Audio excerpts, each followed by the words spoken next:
Welcome to another exciting episode of the Business of Digital podcast, featuring your hosts, Matt Siltala and Dave Rohr.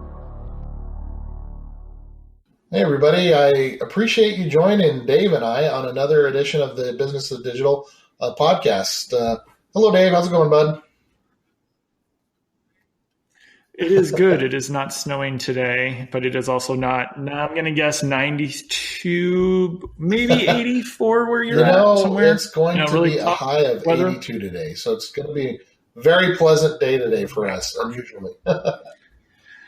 That's perfect, and most of us hate you. Yes, indeed. So what I wanted us to jump into today, Dave, is just something that, again, I think it's a simple topic, but I think it's super valuable and super important for a lot of local businesses. And so, again, this episode is mainly going to be, and Dave might have some more broad examples for bigger businesses, but my examples are going to mostly be, specific to a smaller mom and pop local business. And so something that happened to me, and I just wanted to kind of share the power of this, and in hopes that people will be, taking some ideas from this if you're a business owner and getting on. Because a lot of times we're afraid of, hey, I got to have everything, all my ducks in a row, or I got to be perfect before I can get on Facebook, or I have to have my perfect Facebook page, or I don't know how to do my Facebook ads or my sponsored posts, or how am I even going to be seen, or this or that. Like, there's so much complicated on Facebook that sometimes we forget to do the obvious, easy things right in front of us. And so the one thing that I want to talk about specifically is I was going through and I was just looking at a local group, and again, this is local to my area in Arizona. And I found, I was looking for someone that did window tint, and this person just posted, hey, we use high quality tint. We're not the cheapest, but our product lasts. And, anyway, it was a simple little, I don't know whether you want to call it an ad or a post or whatnot, but it was just a simple posting in a Facebook group that's allowed, and that you're okay to do this kind of stuff. But the thing that hit me was there was like 137 responses to this.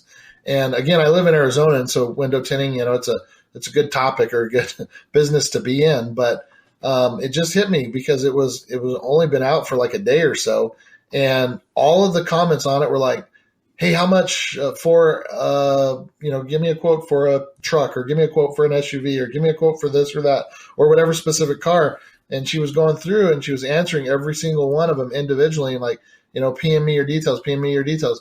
So then I took it the next step and said, okay, how serious are these guys with this? Because the thing that I hate the most is when you're working with a company like that and they don't follow up, or they make it really hard, like they're found in Google and you call them up, or you find them in Yelp and you call them up and you leave messages, and these local businesses never call you back. And that's like one of my biggest pet peeves. Yep. And so it's like, come on, you guys, you're throwing away money. This is your bread and butter. And I'm not going to recommend you to anyone. So I just, I took it that next step with these guys. And so I PM'd her just to see how prompt they would be. Almost within the next 10 minutes, I got a message from her, and we set the whole thing up that way. And I have I have my Jeep scheduled to get tinted in May. And, if she had that kind of follow up with all those, 137 people, and I know we're paying around $80 to $100 for tint. That's a lot of business. That's a lot of business for a small mom and pop shop, right? Yep. And let me ask you, other than her time, how much do you think that she paid for that? Very little. Nothing. She paid nothing. It wasn't a sponsored post. It was just a post in a local group.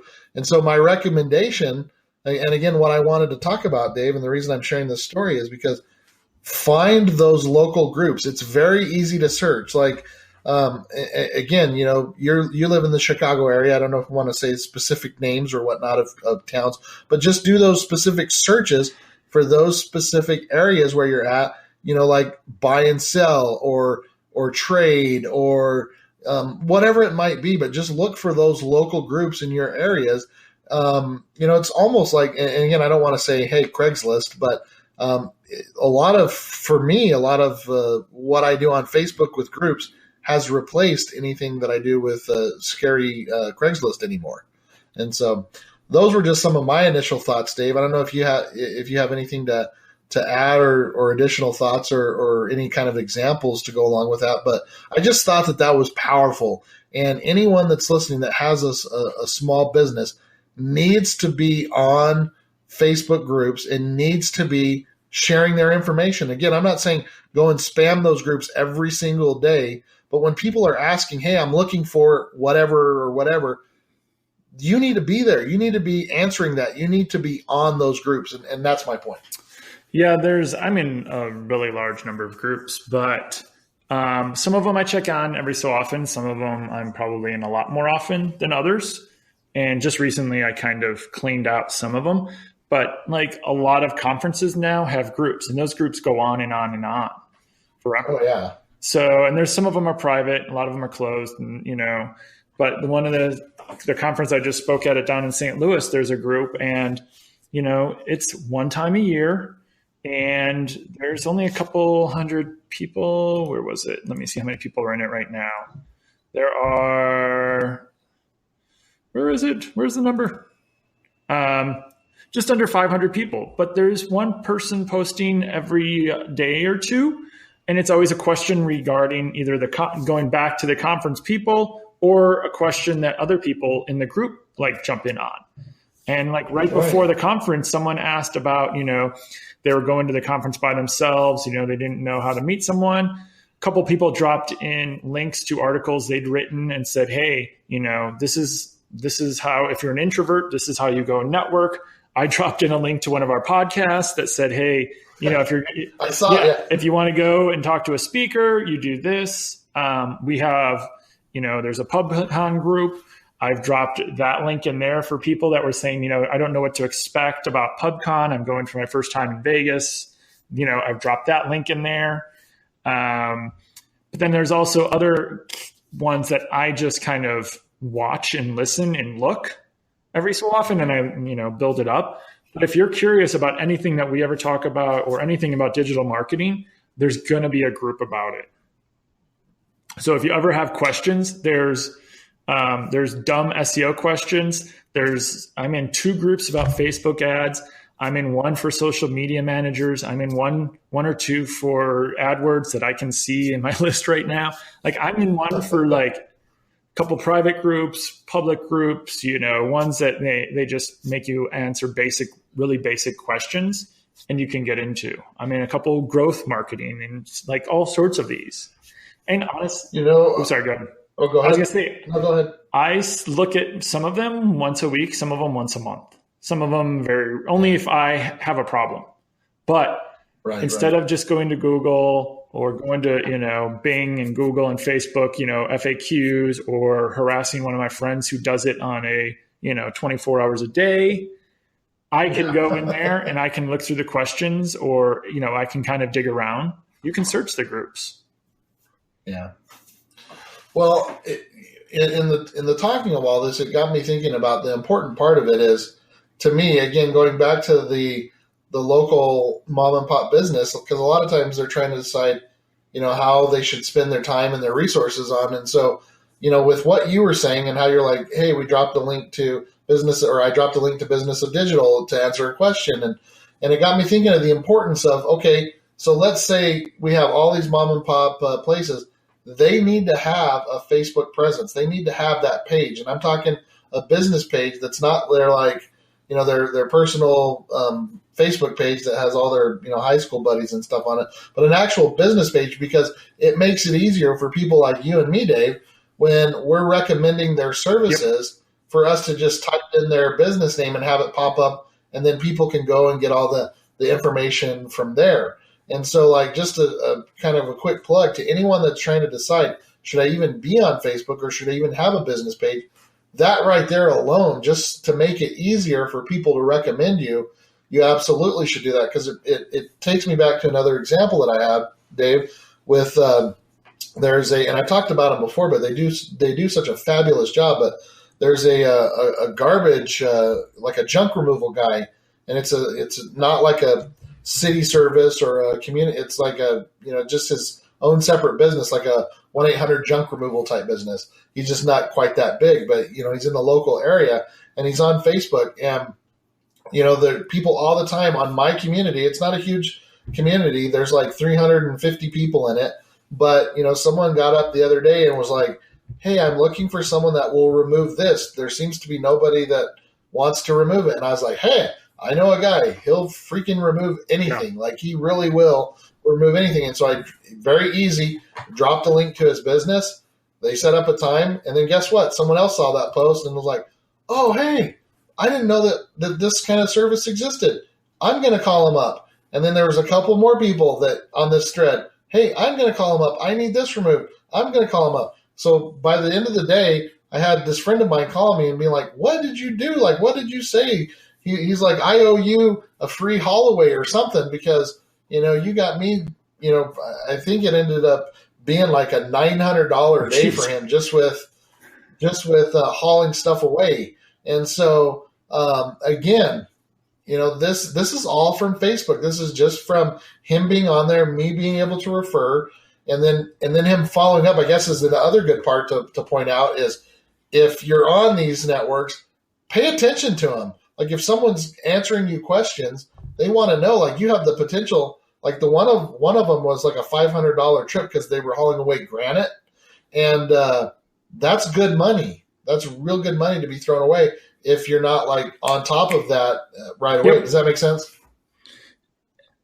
So those are just my thoughts and my plugs of why, I think paying attention to Facebook, getting a business page, not that you even have to have, like posts or anything like that. I'm not saying, get on there and start creating all kinds of content for Facebook. That's a totally different show. Yeah, that's a totally different show, not to mention you're probably not going to be seen anyway. That's not the point. I'm talking about groups, and I'm talking about you actually just having a presence so it's easy for me to refer business to you, and it's easy to take care of that whole side of it. And again, I'm just talking strictly from the group side of it. So anyway, those are my thoughts. Any additional, depending Dave? on your industry, I know it's a medical, I guess you could say, depending on what you sell or what your service you offer is, there's literally, and I've done research for different projects in the past. I mean, even 10 years ago, I was doing research for outreach and stuff about what groups we wanted to look at. And you can advertise to groups. You can, find influencers, find the admins. You can offer different discounts or deals to those groups only. If you sell, if you're a small local crafting store, you can find different groups or different, restaurants or places that do like the wine and brewery stuff that have people come and paint. Find those places and find those different groups, or find anyone you can and say, hey, I see this yoga group goes from one place to another. Do you guys need a place? We're really not busy on Sunday mornings. We can close down and let you guys take over. And now you have 25, maybe 40 people that are in your space that are doing something that normally you wouldn't have any business. And then if you're like a coffee shop or, I don't know why you'd have that much room, but whatever your service is, at least you now have started to talk and work with your local community. There's a lot of breweries, which is, I know you find funny, on Sunday mornings and I think Saturday mornings. There's a couple of them I know, at least around here, that have yoga. It's like it's like really? Yoga. It's like brew yoga or something like that. And you gotta work off that they do the yoga and then they have a beer, as part of the thing. Gotcha. And like it sells out. Like it'll have the event, it'll be like sold out. Wow. Because, and it depends on what your service is. Look for different groups. There's groups literally for everything. And there's just like, we can do one on forums and just basically repeat Facebook groups with forums. But, if you've ever looked at different forums, there are not as many now as there used to be, but there's still lots of forums out there. There's forums literally for everything. If you like Dungeons and Dragons, there's probably multiple forums. There's going to be multiple groups. If you're a huge Harry Potter fan, there's going to be groups. If you're a huge Harry Potter fan of just a single movie, if you want to go fight with Star Wars people, you can go find lots of groups and go in there and say, Captain Kirk is the best. I hate Han Solo, and and then get out of there. But I think my brain just. I know. When you said that. I do that to Michelle and my wife and stuff. I'll be like, on May 4th, I'll be like, go Captain Kirk or something like that, and just get dirty looks. But yeah, whatever it is, literally just go into Facebook, because you're probably there anyway at some point, unless you've deleted it. Different topic, and just do searches for random, and then start looking at groups. I was building out a project last year for a local business here in Chicago, and for some of the content ideas, I wanted to kind of validate that we would be able to do some outreach and where we could do some outreach. I found so many different play date groups and just crazy stuff, because we were looking at something around parks. And I was like, well, what could there be around parks? I'm like, just started kind of exploring moms and kids and trying to figure out different groups. There's tons of groups in little neighborhoods in Chicago where all of the moms try to meet up and have play dates.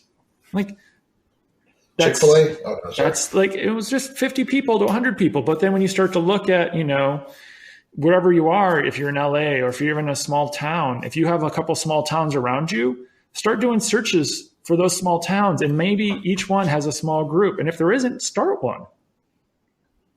Yeah. No, that's a great point. Start one. While you're talking about all that, it reminds me of a couple groups that I'm a part of, some photography ones. No, get out of here.